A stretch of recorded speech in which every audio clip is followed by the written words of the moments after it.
एक बहुत ही मेहनती और ईमानदार लड़का था जो कि बहुत ही ज़्यादा गरीब था।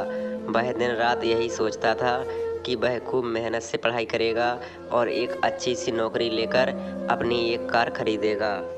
वह जब भी रास्ते में कोई कार देखता तो वह सपनों में खो जाता और सोचने लगता कि मुझको अपनी कार नसीब होगी। उसने ग्रेजुएट करने के बाद एक नौकरी करनी स्टार्ट कर दिया। कुछ दिन बाद उसकी शादी हो गई और कुछ टाइम के बाद उसका एक बेटा भी पैदा हो गया। लेकिन अभी तक वह एक कार नहीं खरीद पाया था। वह कुछ ना कुछ पैसे ज़रूर जमा करता और एक दिन जब उसको लगा कि वह अपनी कार खरीद लेगा तो उसने अपने सारे पैसों से एक कार लेकर एक दिन वह अपनी कार को खूब रगड़ रगड़ के धो रहा था।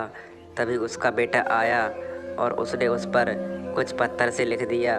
उसने जैसे ही देखा कि वह कुछ लिख रहा था वह उसको पीटने लगा और उसको ले जाकर कमरे में छोड़ दिया।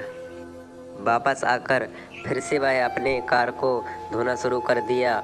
फिर वह उस जगह पहुंच गया जहां उसका बेटा कुछ लिख रहा था।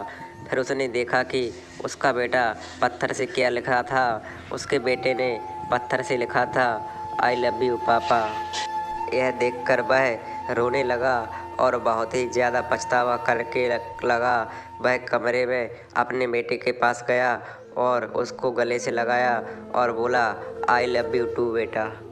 दोस्तों, इस कहानी से हम लोगों को यही सीख मिलती है कि गुस्से में लिया गया निर्णय कभी सही नहीं होता है। इसलिए हम ऐसा कुछ काम ना करें कि जिसका पछतावा हमको बाद में हो। थैंक यू दोस्तों।